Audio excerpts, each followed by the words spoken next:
السلام عليكم. شكر خاص للمنتخب كامل من بونو حتى دياز، الله يرحم لكم كتفرحونا صراحه. وتا هذوك اللي في البونتو حتى نتوما شكرا لكم. وهبيب لا ما ندويو معاك، هذاك اللي حدا كيشد البيسي، هذاك اللي كيقعد حتى هو، ديك المره اللي معاكم تما ما عرفناش اش كديروا، ولكن حتى هي الله يسهل عليها. هذاك الشيء كامل الطاقم، حنا ما تسالونا، الله يرحم والدي. الخلاصه عند القجعره ما عندنا ما نعطيكم حنا الله يرحم لكم الوالدين. راه فرحتونا، راه هذا جهدنا عليكم. ما والله ما عندي فهمتيني، ما عندي ما نعطيكم انا. بغيتو تجيو تفرجوا في شي سبيكتاكل اتوت مرحبا، فابور شي لعيبه شي حاجه اخرى، راه ما الدعاء وهذا الشيء. بغيتو تضحكوا شي نهار في ميكاربا مرحبا امام، غير هذا الشيء راه ما عندنا ما نعطيكم. تبارك الله عليكم.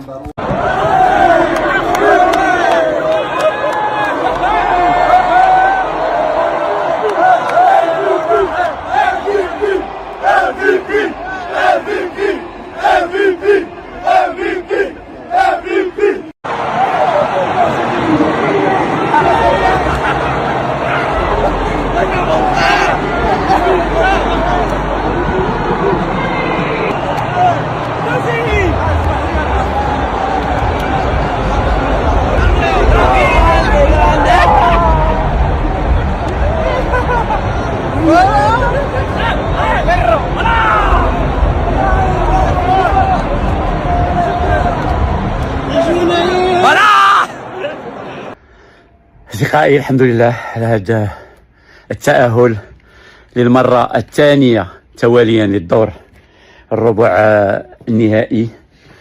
مباراة اللي عانينا فيها خصوصا في الشوط الأول معاناة كبيرة، ولكن من الشيء من الكبار أنك تعرف يعني تصبر وتعرف تفوز رغم يعني أنك تكون ماشي في أحسن المستويات ديالك. الشوط الأول المنتخب المغربي عرف كيفاش يعني يصبر لديك المد الهجومي والسيطرة الكاملة ديال المنتخب ديال كندا. ياسين بونو برافو، باش تمشي بعيد في ان تورنوا خصو يكون عندك حارس من المستوى ديال ياسين بونو ديما او رونديو. الشوط الثاني والحمد لله مع افتتاح المنتخب المغربي حصة التسجيل، هدف رائع. السلام عليكم. هنيئا المنتخب الوطني المغربي فضل ديك الدرابو داميتو بانديرا. مبروك المنتخب الوطني المغربي. بغيت نقولها بشي 17 لغه، ولكن انا واحد الاحساس عندي اللي واعر بزاف. شتي المنتخب الوطني المغربي واي مغربي كيدير شي حاجه زوينه برا البلاد ولا في البلاد، والله الا كيونس هاد المغاربه اللي كاينين في الخارج، لانه تفرجت مع مغاربه مقيمين في اسبانيا والاحساس اللي كان عندهم ديال الفخر وديك كيفاش عاشوا المباراه شي حاجه اللي هي خياليه. المنتخب الوطني المغربي ينتصر على كندا من بعد ما لعب اسوء شوط اول في المنافسه، ومن بعد ما لعب احسن شوط ثاني في المنافسه. وهادشي اللي كنا كنقولوا على الفرق الكبيره، فريق كبير ما كتثقش فيه، ما كتعطيش معاه الامان.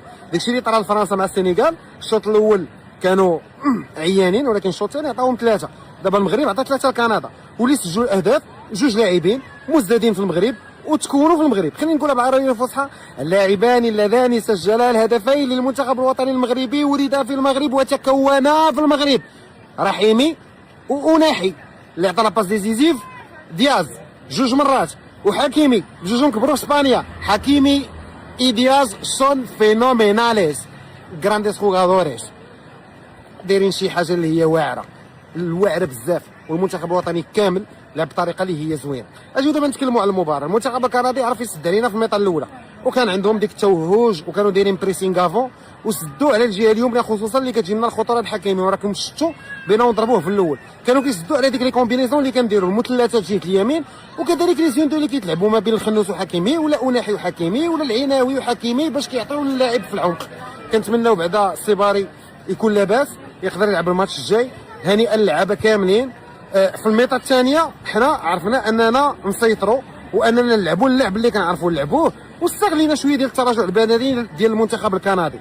البيت الاول ملي تماركا بان هو كيضحك، هذا يعني بانه داكشي تخدم في لي زونطرينمون، لي كومبينيزون كيتخدموا، وكاين واحد العامل كبير اللي كيقوم به الطاقم التقني.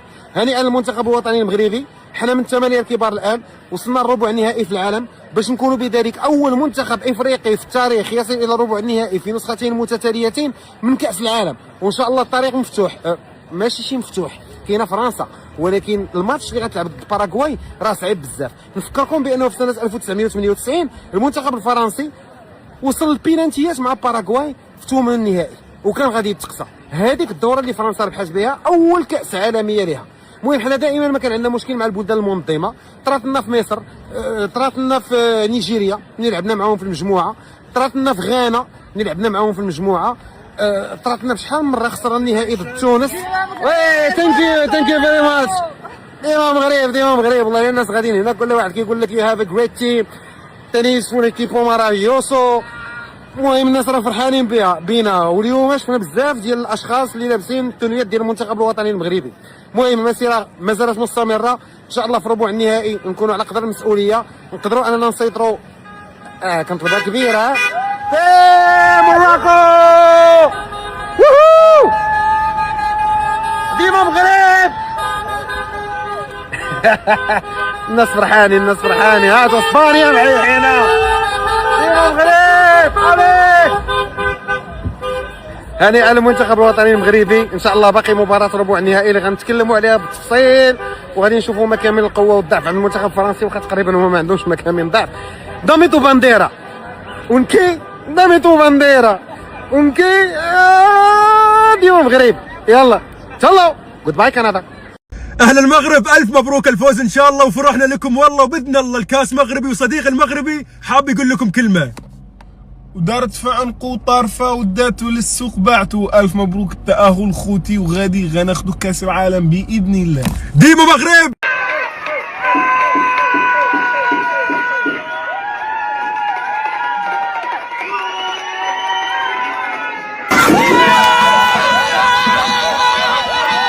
الحمد لله مبروك علينا 3-0 كندا. واحد النتيجه اللي بزاف ديال الناس ما كانوش كيتوقعوها، بخصوصا مع ديك الشوط الاولاني اللي كيرفع ستريس والدم في الراس ديال الواحد، لدرجه انه الناس كيقولوا ياك ما غادي نخسروا قدام كندا اللي غلبناها في كاس العالم ديال 2022.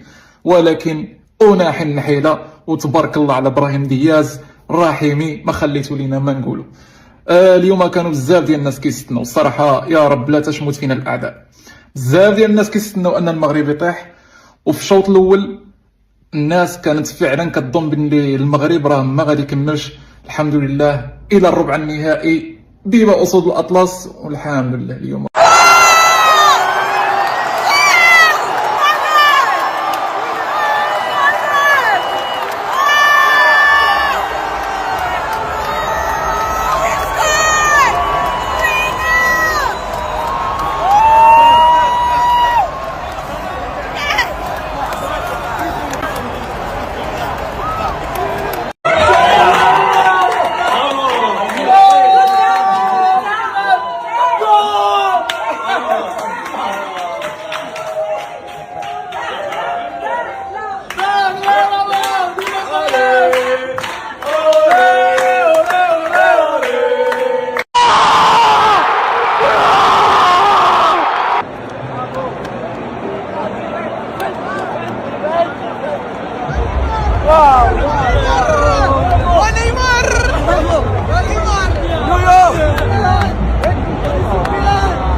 بونسوار ا توس، مبروك علينا وشكرا هاد اللاعبين والله فرحونا. و دو ديفيرونت ميتون مي في الاخر الحمد لله لا ريوسيت لا ليفيكاسيتي لا كونتر اتاك ديال ابراهيم مع رحيمي، لي بوت دو ناحي qui nous ont fait énormément plaisir. Je suis très heureux pour les supporters marocains في المغرب وخارج المغرب، on est très fiers ما شاء الله. وشكرا هذه الفرحه، شكرا للستاف، ونتمنى يكون الخير مازال لقدام ان شاء الله. ديما مغرب.